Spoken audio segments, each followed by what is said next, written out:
Hello and welcome to another episode of GK Icon Goalkeeping Academy with our coaches panel discussions. Today we are blessed to have with us the legendary Dan Gaspar, and I'll introduce him in a moment. We also have with us Goalkeeper Icon Pittsburgh coach Bill Burtner. Bill Burtner is a DOC of goalkeeping at a local club here in Pittsburgh. He is on the ODP goalkeeping staff with PA West, and he also has his master's in sports science. Bill, how are you today? I'm doing great, guys. Great to be here. Thanks for joining us today. And also with us today, we have Mr. Dan Gaspar. Dan is the owner of Star's Goalkeeping Academy, which is celebrating its 25th year this year. Dan has coached internationally with the likes of Iran, Portugal, South Africa. He has worked with the United States youth national teams. He's coached in the World Cup. He's coached in the Asia Cup. He has Asia Cup experience. He's coached in the MLS. He's coached for the likes of Benfica. He's coached in the NCAA college game. It gives me great pleasure. It's an honor, and I'm humbled to be working with Dan Gaspar today. Dan, how you doing today, sir? Great. It's my pleasure, and thank you for the invitation to be alongside you guys this morning. Nice. Thank you. Dan, we're going to go right. First question is going to go right to you. Can you speak to, just start at the 10,000 foot level, and we're going to dive down deep here, but going from good to great, what are some of the characteristics that separate the two? You know, there's no shortcuts and there's no secrets. I might have one, and depending how this podcast goes, I'll share it later on. Fair enough. I can tell you this, that I can only share what I've learned from others. And I've been fortunate to be surrounded by some great coaches and players. And probably the greatest of all, in my experience, was Cristiano Ronaldo. I had an opportunity to work with him through the Portugal national team. And tried to learn what separates him from the rest.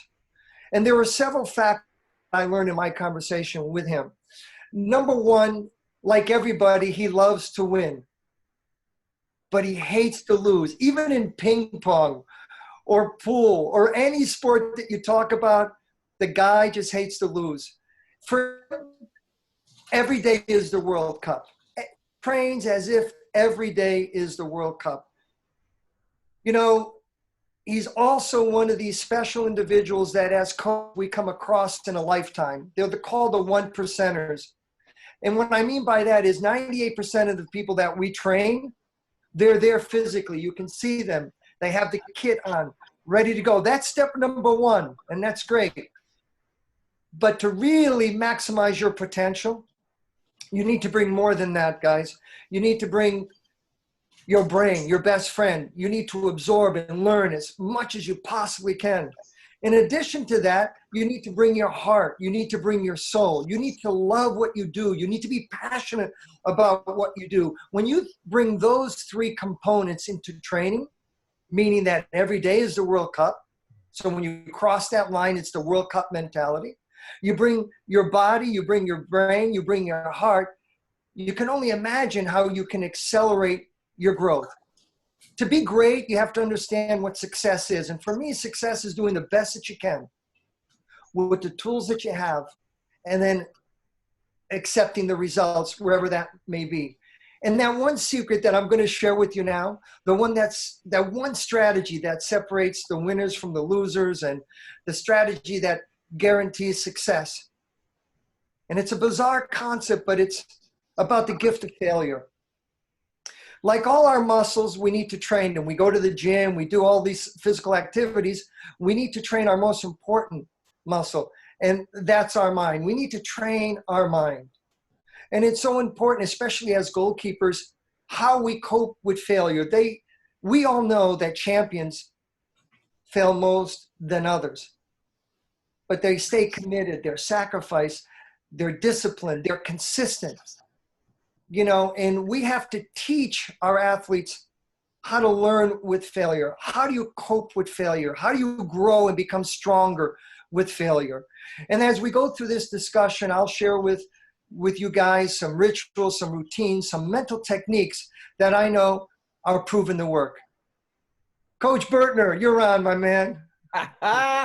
Bill, let's talk about the academy level. Is this something that's an innate thing? Can Dan mention it can be taught? How do you go about teaching those characteristics with with the kids that you work with? Well, from the younger level, I think there is a characteristic that you're born with. It's almost an innate love and passion for the sport. I think what makes people great is because a lot of the times they believe that they're not truly great. They're always striving for more and more. They're never satisfied with where they are. The kids at that age group are sponges, and they want to absorb. It's those that are willing to absorb and act upon the coaching that you give them are the ones that I think are destined for the greatness. Dan, you mentioned failure and embracing failure. Lessons obviously come from failure. What's your experience and what's your message when you embrace failure with, let's say, the Cristianos of the world or those at the highest levels? Well, it's a process. It's a journey. And as I mentioned earlier, just like you want to develop any skill or any muscle, you need to train and practice and believe in what you're doing. Some of the things that I have observed through greatness and through champions is the attention to detail in setting their short-term and long-term goals. Short-term goals are very gratifying because you can achieve them rather quickly. Long-term goals requires a lot of discipline and are great rewards, but you need to be patient. You need to ask yourself, as an example, why am I a goalkeeper? Why do I love playing this game? What are the challenges I have to overcome? And how am I going to overcome those challenges? And who are going to be the support people, like our family, like our friends, but equally as important, that professional, that coach who's been there and done it, who can guide and nurture your goalkeeper or field player to success. They have to be your goals and nobody else's. And you need to be committed to it. It takes discipline. It takes courage. You need to have that individual with the honest assessment and feedback. And you all have to be humble. You have to have humility.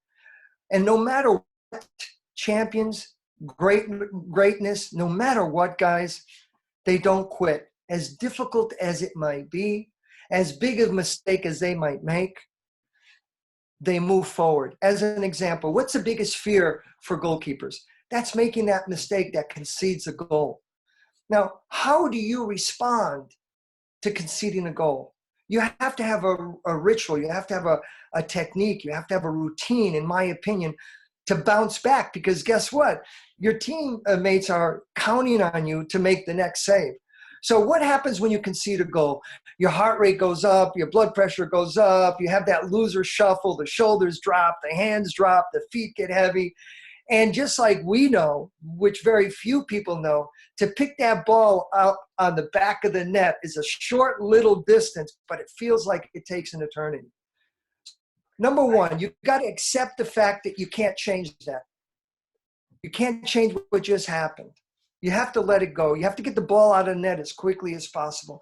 You got to control your breathing. Inhale through your nose, exhale through your mouth. Inhale that positive energy, exhale that garbage and that waste.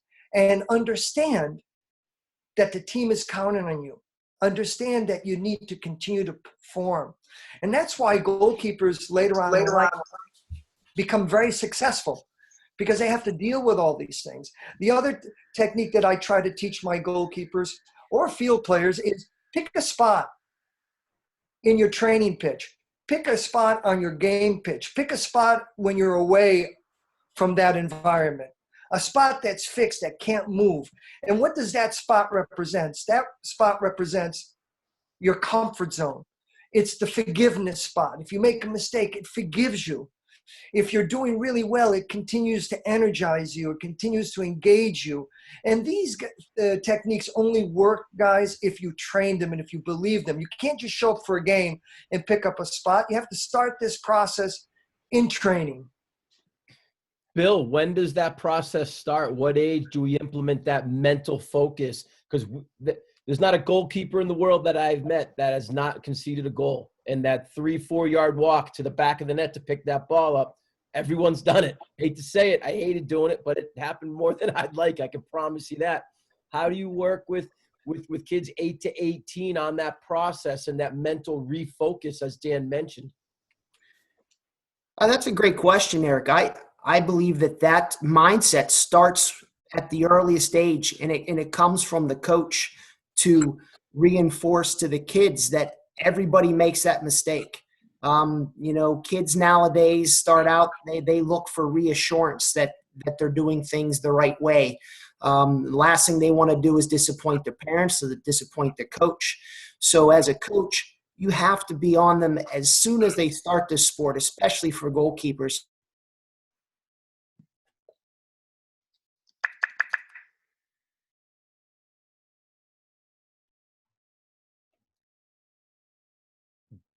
Bill, I think we lost you there for about 10 seconds. Are you there back?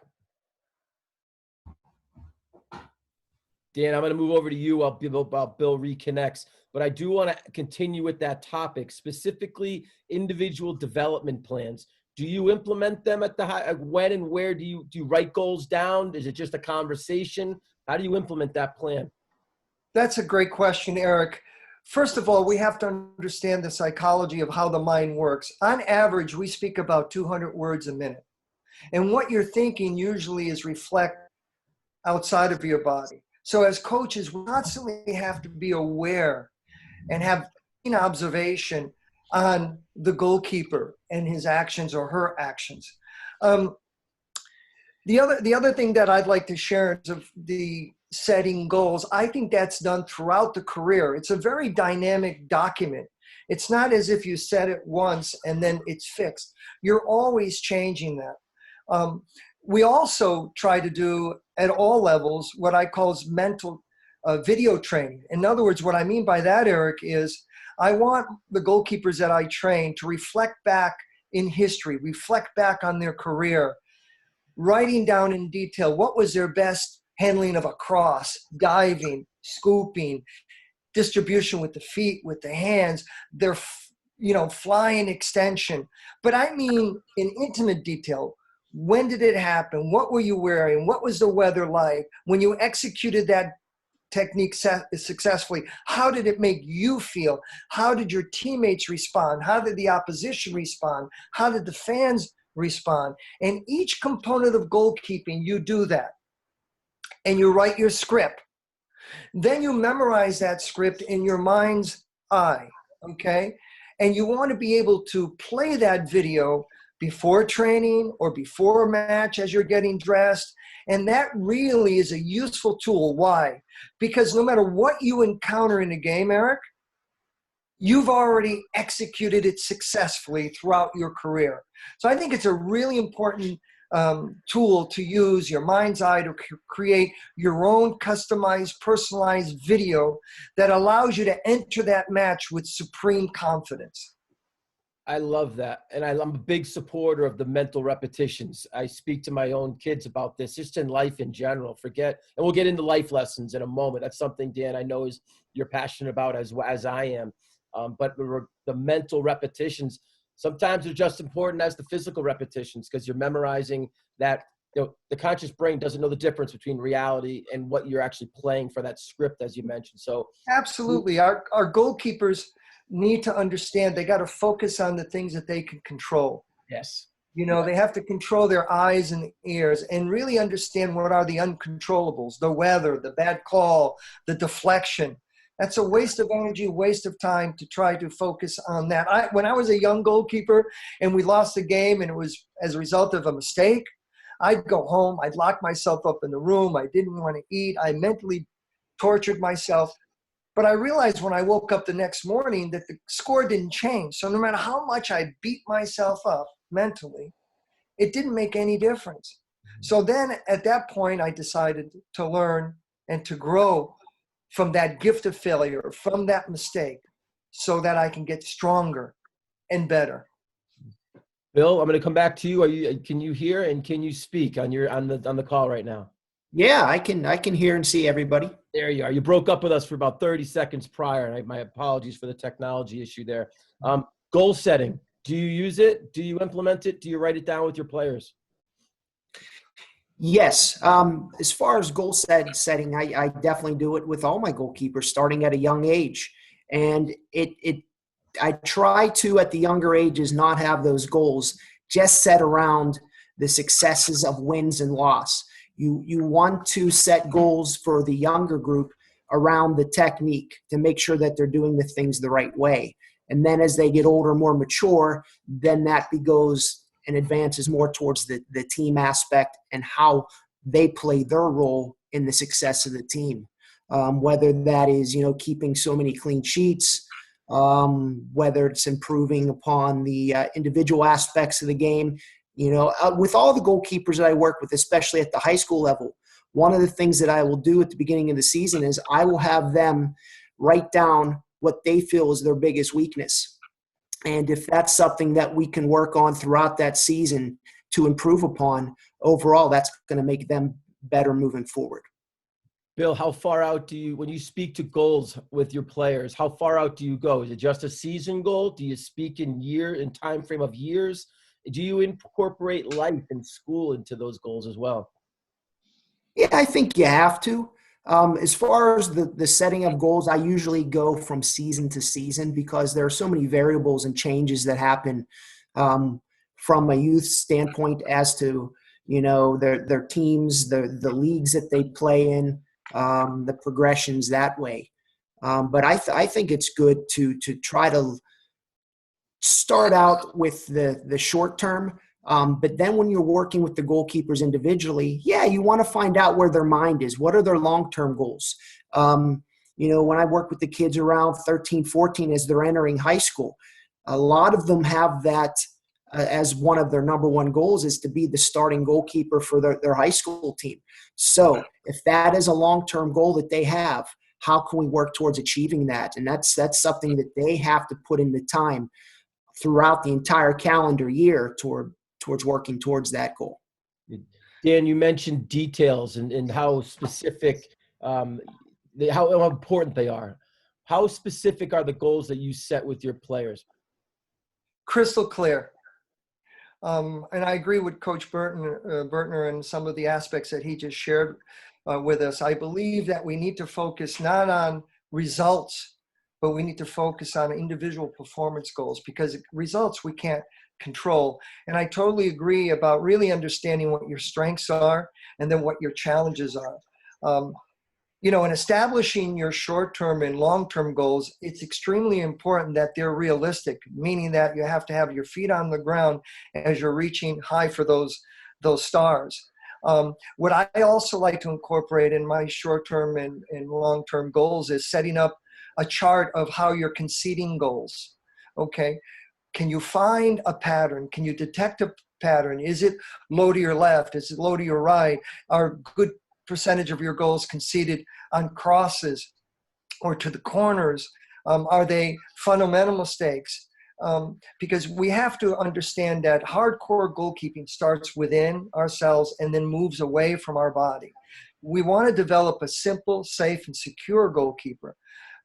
Unfortunately, young goalkeepers who are full of strength and energy and power, they want to start out there with the spectacular dive. And that's what keeps the head coaches up from sleeping at night, knowing that they might execute the brilliant save, but then perhaps give up a soft goal that's very fundamental and very basic. So the foundations, if the goalkeeper's foundations are strong and solid, then they're going to have a great career. I love that. I couldn't agree more. And that's the new thing that you mentioned that I haven't heard before is the chart regarding conceding goals. And is there a pattern to it, so to speak? Because Coach Bill, I know we've worked together in many systems where, that goal that gets let in, we both look at that as a teaching moment. And sometimes it's hard to get those kids to refocus, but to educate them and not, you see the mistake all the time when coaches or players on their own team will have that verbal altercation in a negative way, shrinking the shoulders more, chin goes down more to chest now, even more in the goalkeeping role. Bill, how do you overcome that? Well, before I transition to that, I wanted to go back to something that Dan mentioned, and when setting goals, making them realistic. As my 25 years as a trainer, that's something that I always did with my clients in setting SMART goals, making them very specific, measurable, attainable, realistic, and then timing them, giving a time pattern for them to complete these goals. You can very easily carry that same structure over to goalkeeping. And back to your point, as far as how do you fix the slumped shoulders and work with that, it's hard, because no matter what we say as coaches, like Dan mentioned, you can't get out of your own head sometimes as a goalkeeper after you let in a bad goal, to go back and lock yourself in the room in the scenario that Dan presented. As a coach, all you can do is be there for support. I always tell my goalkeepers, you're not alone, in the sense that every one of us who have played this position has been in that spot in a negative light, and how you feel, and just be there for them to be able to talk through those. But it has to be initiated by the goalkeeper. Yeah. I love how you mentioned the SMART goals. That's something that not only is that soccer specific and goal specific with goalkeepers, but that's a life. And I'm going to get to this. I'm going to transition to life lessons now, because I'm a big fan of, from a coaching perspective, those coaches that separate themselves from good and start to get into the great category with their kids. They incorporate life lessons into their training. And Dan, I know you do this quite often, because I've been on the bad end of that conversation with you when I was a kid regarding discipline, regarding just that moral compass, so to speak. Dan, how do you incorporate life lessons into your goals? And at what age do you start to implement those at? I think it's my responsibility when I take on a student and provide private lessons, that I'm not only instructing them the components and the art of goalkeeping, but also life lessons. I believe their success and the impact that I can make in their journey is both off the field and on the field. And the most rewarding moments I've had in my life in training goalkeepers oftentimes has to do with their growth off the field. I can't tell you the countless emails I receive, people that go out and venture into other successful careers, and they utilize some of the techniques that we all been talking about. When you impact someone's life, that's just amazing, and we don't realize how much impact we do have until later on in life. If you go back and do some self-reflection on your career, you begin to realize those angels that you had around you, those people that believed in you, had confidence in you, and allowed you to have opportunities to learn and grow. And how great for me personally, my best goalkeeper coach, my best mentor, my best friend was my dad. And he was a former professional goalkeeper. And one day we were in the city of Hartford at Colts Park, and he's volleying balls against me, and I'm allowing them all to go in, which is very unusual. And I was about 15, 16 years of age. And he said, "You okay?" I said, "Yeah, I'm fine, Dad. Let's do it again." And he packed up all the balls, old school mentality from the penalty spot, volleying them. And I let them all in again. And then he came up to me and goes, "Son, what's wrong?" And with all my arrogance, I said, "Dad, you can't beat me, and you can't score a goal unless I want you to." And he said, "Really?" And he packed up all the balls into a bag, drove away, took me an hour and a half to walk home. And the sad part about it, my dad never trained me again. So I lost my best mentor, my best goalkeeper coach, because I crossed the line of confidence to arrogance. And I didn't realize it then, but I do today. He was teaching me humility. He was teaching me how to be humble. And that's why despite the wonderful career that I've had, I'm always willing to listen and to learn and to grow each and every day. And it was because of that day, years ago. Yeah, that's a powerful message, because I found myself laughing at that story, and then the conclusion hits, and it's, oh, right. So that humble lesson is one we've all encountered in our lifestyle, in our life's past, but at the same time, working with our goalkeepers and incorporating these life lessons, it also builds a trust. And I think the best goalkeepers goalkeeper coaches have that trust in that with their goalkeepers, because if what happens when training starts, the typical setting and on most occasions is goalkeeper coaches take your goalies and go to the other side and get yourselves warmed up and join the team in a little bit, right? You're together a lot.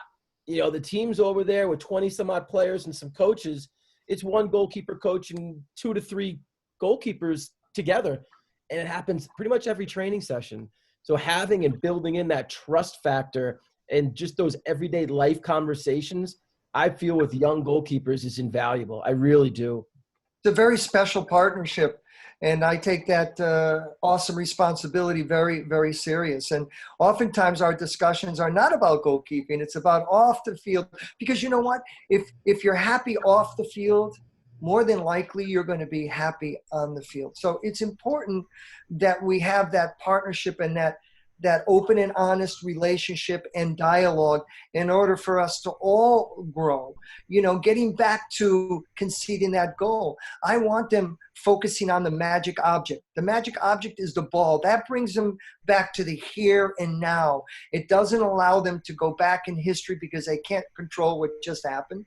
You can't project in the future because that's not guaranteed to anyone, but you want to come back into the now. That's why, as you know, with SGA, we say, what time is it here? Where are you here? What are you, goalkeeper? Always stay in the here and now, because that's the only thing that you can control. And Dan, that's something that people and kids can walk away with. Again, a life lesson. They can use those exact questions when dealing with a relationship, when dealing with, I'm talking boyfriend, girlfriend, husband, wife, manager versus employee, right? Like those relationships are so important, and those questions pertain to everyday life. And I love what you're saying, because I know it's influenced me, and I'm going to use that in my conclusion in a moment. So I'm not going to give anything away just yet. Bill, we have around less than 10 minutes left. I love long-winded conclusions. So I'm going to give you guys the floor for a little bit and let you talk to what's your overall conclusion going from good to great, and incorporate everything. If you had one thing to say to somebody and you have a couple minutes, Bill, I'm going to start with you. What's your final conclusion regarding going from good to great with everything we discussed today? Well, thanks, Eric. I just wanted to share some characteristics I had jotted down here, which would apply both to the player and to the coach. One, adaptability. I mean, how many of us are put into scenarios as coaches and players where it's not an ideal training scenario, whether it is the weather or we show up to a field thinking we're going to have a full goal and a box to train, and all of a sudden we're pushed off to a little corner. So to deal with that in a positive way, both as the player and the coach, to make the best out of those situations, I think is very important to go from good to great. The other one is experience. When I started out as a personal trainer 25 years ago, I was enthusiastic. I had the knowledge to go forward, but what I lacked was the life experience in working with different clients. And that's just something that through your life experiences, you gain that perception of how to work with different personalities, how to work with different people overall, and what works and what doesn't work. And then finally, just enthusiasm and believability. When I work with the younger kids, my job is to project my enthusiasm and love of the game to them, to show them how much that I love it, with the hopes that they fall in love with the game too. And as we make our way up working with the older kids, believability. High school kids are pretty perceptive in the sense that they know as a coach if you're just going through the motions. So to be able to have a message and passion that they believe will really help. Yeah, it's contagious, isn't it, as coaches? Yes. It's a good word. Nice. Thank you, Bill. Thank you. Mr. Gaspar, floor is yours, sir. That's excellent, Bill. We've shared a lot of different concepts in a short period of time. So there's not much more for me to give other than, having a standard of excellence. I think it's extremely important. Oftentimes people will ask me, Dan, you worked on 4 continents with world-class goalkeepers. How do you maintain that standard of excellence when you're working with 10-year-olds? females or males. And for me, there's absolutely no different whatsoever. I give the same energy, the same passion, the same detail. I give my heart and soul to whoever I'm training with at the moment. And I think that's extremely important. And it comes across very effectively when you love what you're doing, you're passionate about what you're doing, you're sincere about what you're doing. If you're that goalkeeper coach that shows up on time, meaning early is on time, you have your arena organized and set. You're not there for selfish reasons, but you're there really for the goalkeeper or goalkeepers you're training.